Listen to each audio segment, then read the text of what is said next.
नमस्कार भक्तों। आज की इस वीडियो में हम चर्चा करेंगे दशा माता के दूसरे दिन की व्रत कथा के बारे में। दशा माता की कथा दशा माता देवी की महिमा, शक्ति और वरदानों को वर्णित करती है।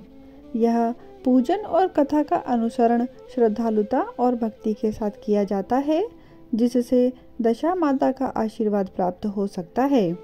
तो आइए जानते हैं दशा माता की कथा के बारे में।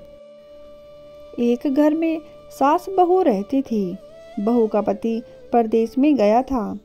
एक दिन सास ने बहू से गांव में से आग लाकर भोजन बनाने की बात कही।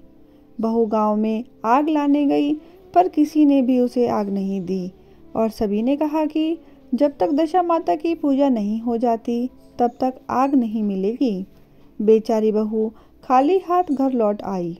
उसने सास को बताया कि गांव भर में आज दशा माता की पूजा है, इसीलिए कोई भी आग नहीं दे रहा है।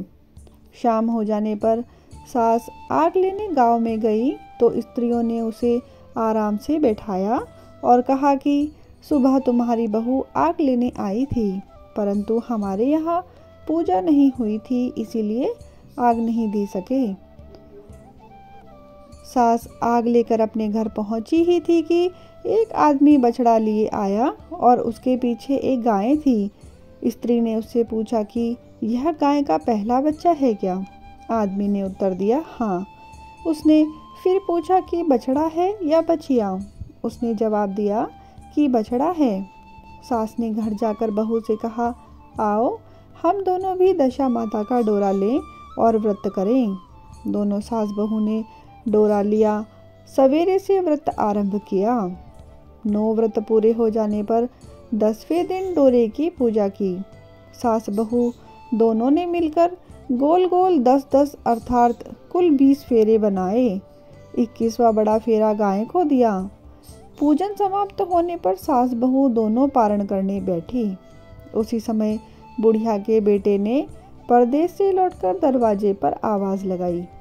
आवाज सुनकर माँ ने मन में सोचा कि क्या हुआ, थोड़ी देर बेटा दरवाजे पर ही खड़ा रह जाएगा, मैं पारण करने के बाद दरवाजा खोलूंगी। इधर बहू ने आवाज सुनी तो उसे रुकने का साहस नहीं हुआ। अपनी थाली का अन्न इधर उधर करके झट से पानी पीकर उठ खड़ी हुई। उसने जाकर दरवाजा खोला। पति ने उससे पूछा कि अम्मा कहाँ है? बहू ने उत्तर दिया कि वह तो अभी पारण कर रही हैं। तब पति बोला, मैं तुम्हारे हाथ का जल भी नहीं पीऊंगा, क्योंकि मैं 12 बरस से घर आया हूँ। इतने दिनों ना जाने तुम किस प्रकार रही होंगी। अम्मा आएगी, वह जल लाएगी, तब ही जल पीऊंगा। यह सुनकर स्त्री चुपचाप बैठ गई। इतने में उसकी अम्मा पारण कर अपनी थाली धोकर पानी पीकर आई। तब वह लड़के के पास गई। लड़के ने माताजी के पैर छुए। उसकी माँ ने उसे आशीर्वाद देकर बेटे को घर में लेकर आई। माता ने थाली परोस कर रखी। बेटा भोजन करने लगा। उसने हाथ में पहला ग्रास ही लिया था कि फेरों के वे टुकड़े जो बहू ने अपनी थाली में फेंक दिए थे, अपने आप बेटे के सामने आने लगे। बेटे ने माँ से पूछा, यह सब क्या हो रहा है? माँ बोली, मैं क्या जानूं बेटा, बहू जाने। यह सुनकर बेटा आग बबूला होकर बोला, ऐसी बहू मेरे किस काम की, जिसके चरित्र की तुम साक्षी भी नहीं हो। उसको मैं घर में नहीं रख सकता। इसे अभी घर से निकाल दो। यदि ये घर में रहेगी तो मैं घर में नहीं रहूँगा। माँ ने बेटे को व्रत के पारण का सब हाल बताकर हर तरह से समझाया, परंतु वह मानने को तैयार नहीं हुआ। वह यही कहता रहा कि इसे घर से बाहर करो तो मैं रह सकता हूँ। माँ ने सोचा, बहू को थोड़ी देर के लिए बाहर कर देती हूँ। जब लड़के का गुस्सा उतर जाएगा तब बहू को बुला लूँगी। बुढ़िया ने बहू से कहा, देहरी के बाहर जाकर पेड़ के नीचे थोड़ी देर के लिए खड़ी हो जा। जब बहू पेड़ के नीचे खड़ी हुई तो पेड़ बोला, मुझसे हटकर खड़ी हो। मैं दशा माता के विरोधी को छाया नहीं दे सकता। इस पर वह वहां से चलकर घड़ोची के पास गई। घड़ोची बोली, मुझसे हटकर खड़ी हो। मुझ पर इतना भार घड़ों का भी नहीं है जितना तेरा है। वह यहाँ से हटकर कूड़े के ढेर पर खड़ी हो गई। कूड़े का ढेर बोला, मुझ पर इतना भार कूड़े का भी नहीं जितना कि तेरा है, चल यहाँ से हटकर कहीं और खड़ी हो जा। इस प्रकार उसे कहीं भी खड़ा होने नहीं दिया गया। वह अपने मन में बहुत दुखी हुई। वह जंगल में गई। जंगल में भूखी प्यासी घूमती फिरती एक सूखे कुएं में गिर पड़ी। वह उसमें गिरी परंतु उसे चोट नहीं आई। वह नीचे बैठ गई। अचानक राजा नल वहां शिकार खेलते खेलते पहुंच गए।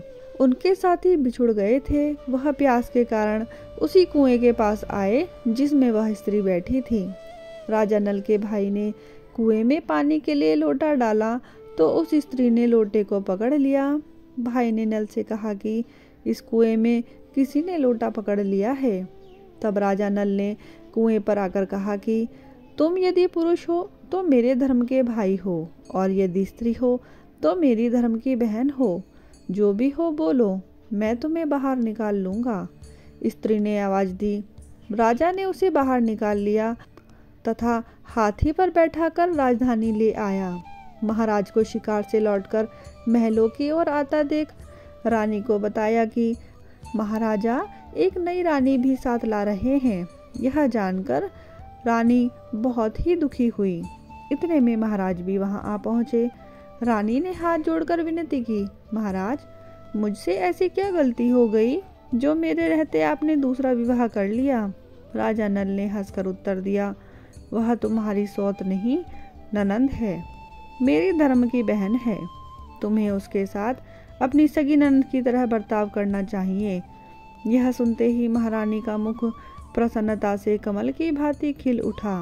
वह बोली, अब तक मैं ननंद का सुख नहीं जानती थी।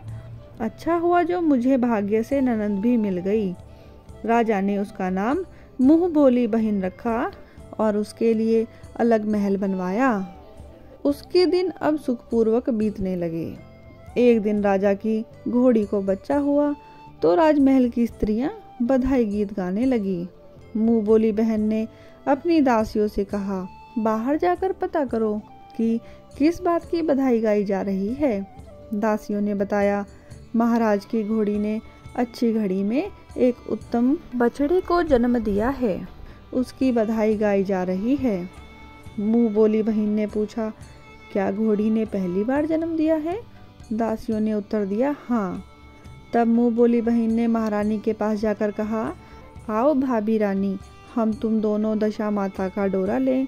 रानी ने पूछा, डोरा क्या चीज है, मुझे समझाओ।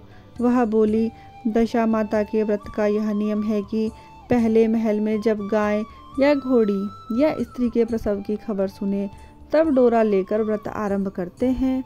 9 व्रत करने के बाद 10वें दिन डोरे का पूजन करके विसर्जित करते हैं।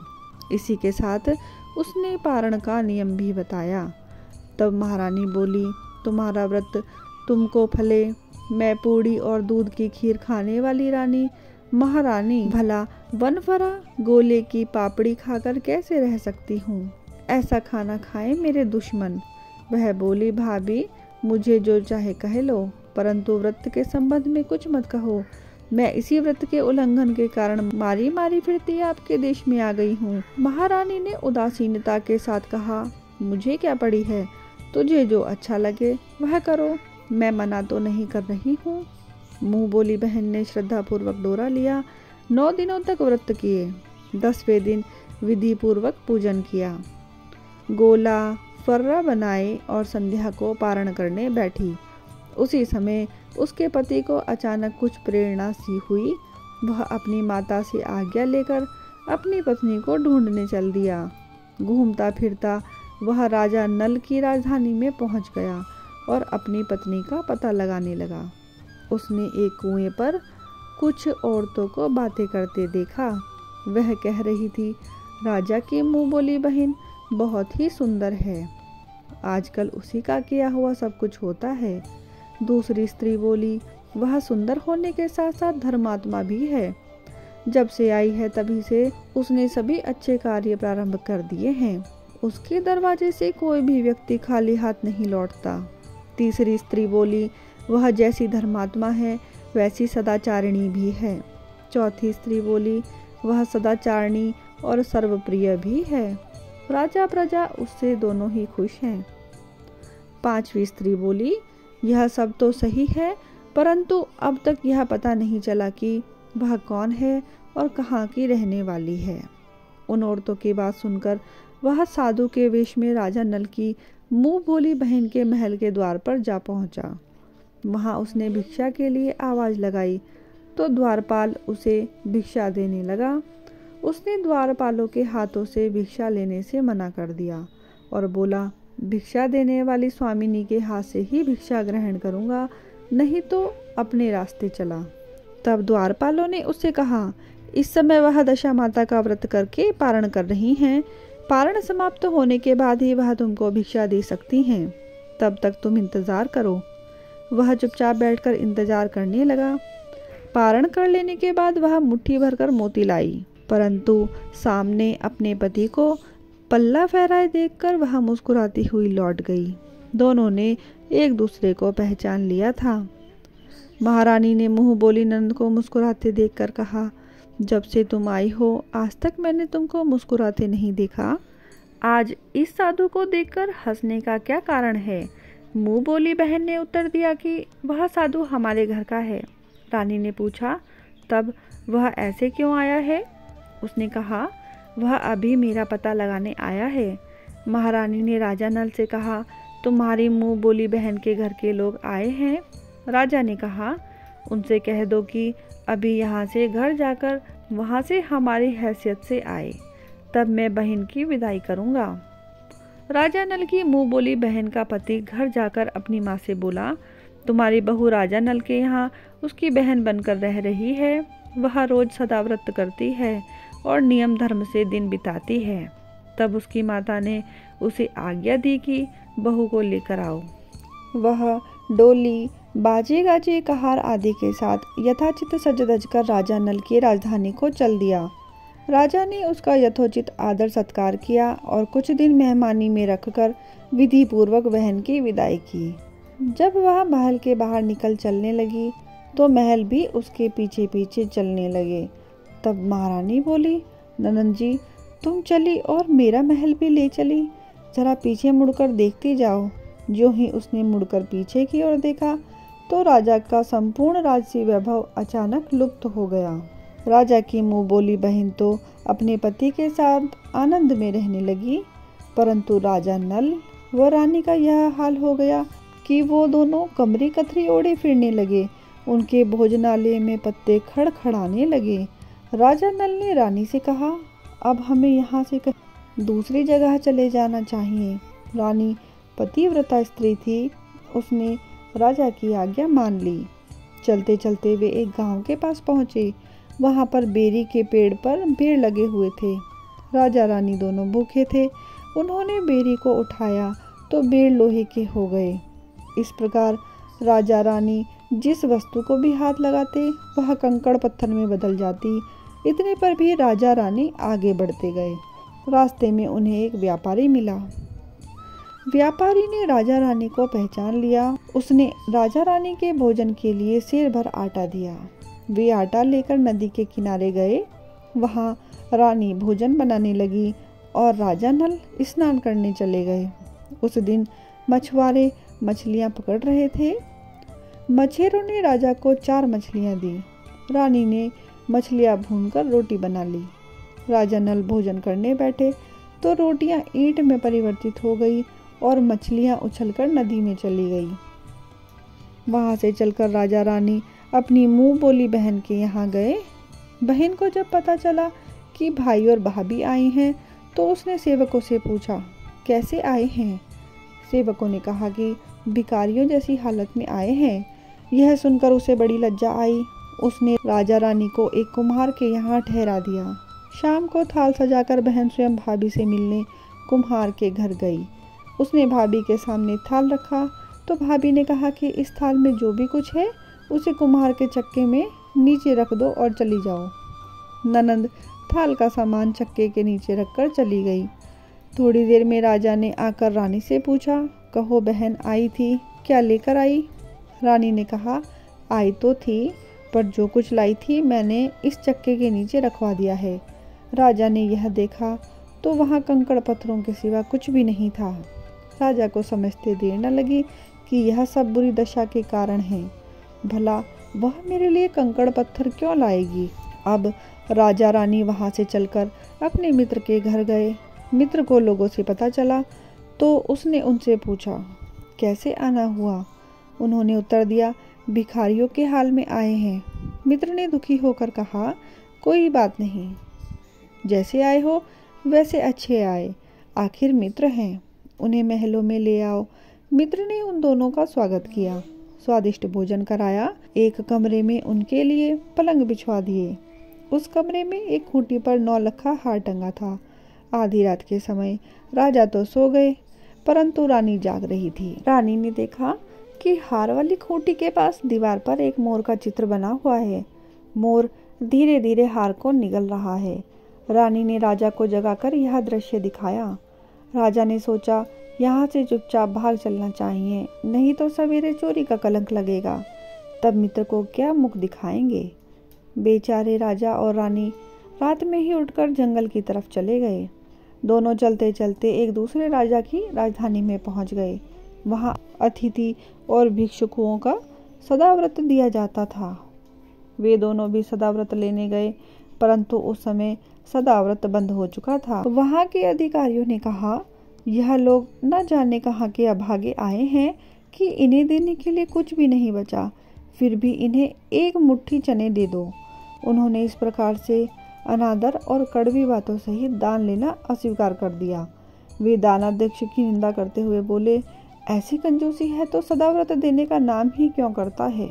दानाध्यक्ष बोला, यह तो बड़ा घमंडी भिक्षुक लगता है, भीख भी मांगता है और गाली भी देता है, इसको हवालात में डाल दो।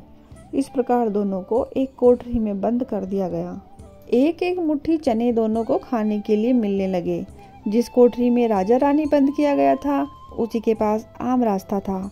एक जमादारनी राजा की घुड़साल साफ कर उसी रास्ते से निकला करती थी। एक दिन वह बहुत देर से निकली। रानी उससे पूछने लगी कि आज तुम्हें इतनी देर कैसे हो गई। वह बोली कि आज राजा के घोड़ों को बछड़ा हुआ था, उसकी टहल में देरी हो गई। रानी ने पूछा कि घोड़ी का पहला प्रसव है क्या। जमादारनी ने बताया, हाँ पहली बार है।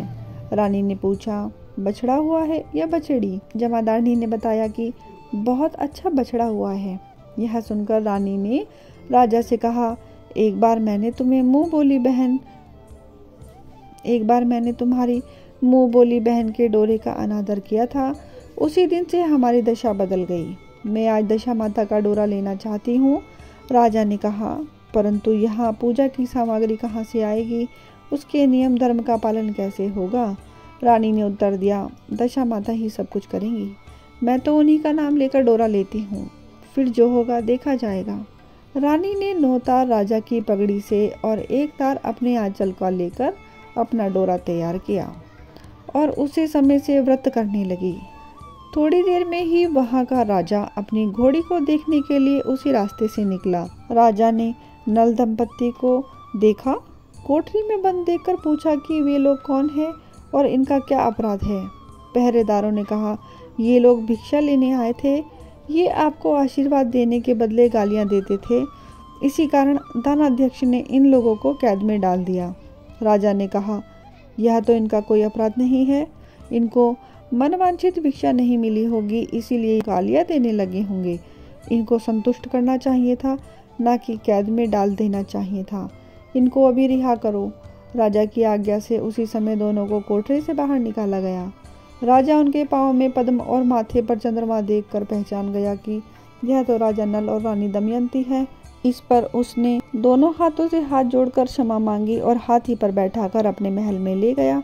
कुछ दिन तक राजा के यहाँ रहकर दोनों ने पूरे राजठाट के साथ अपनी राजधानी की ओर प्रस्थान किया।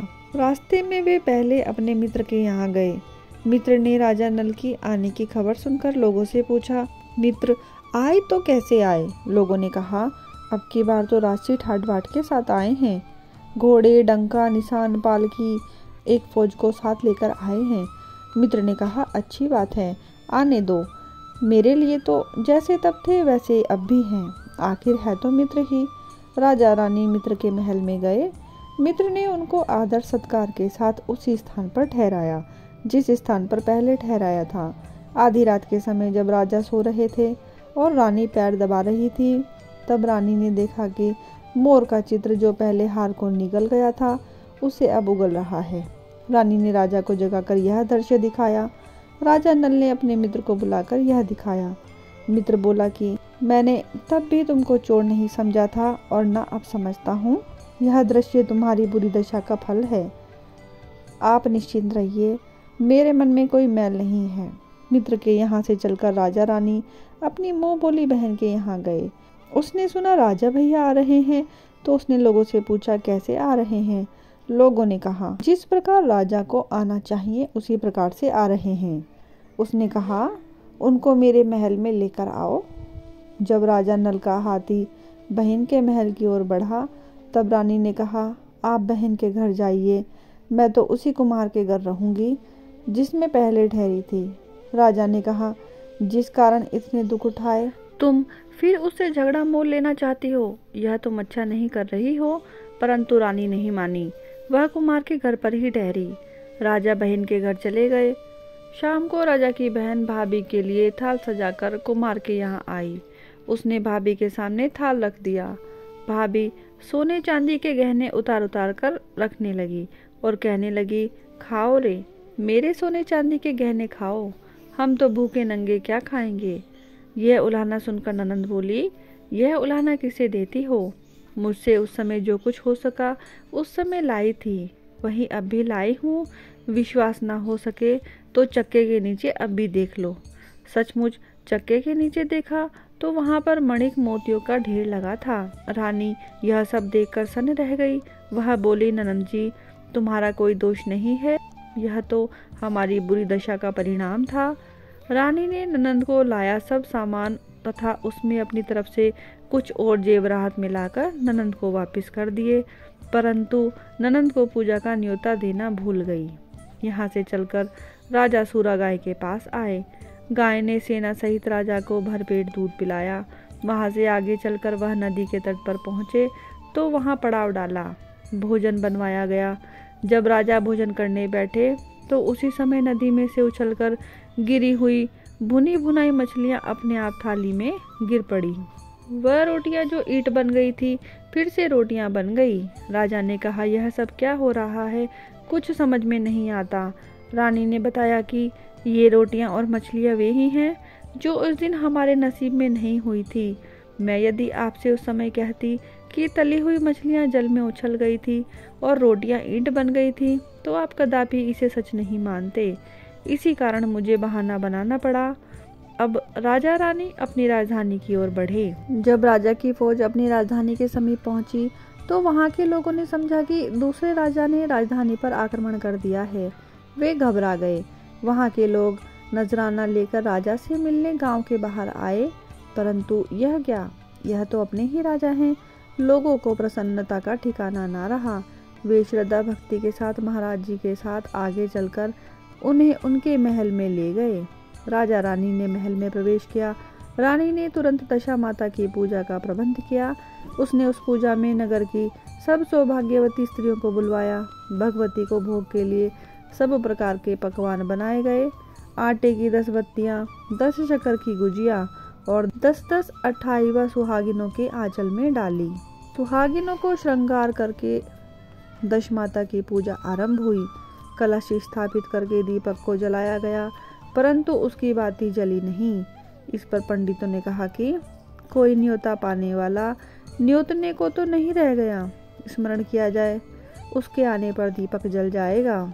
रानी ने सोच विचार कर बताया कि ननंद न्योतने से रह गई है। पंडितों ने कहा कि उसे फौरन बुलाया जाए।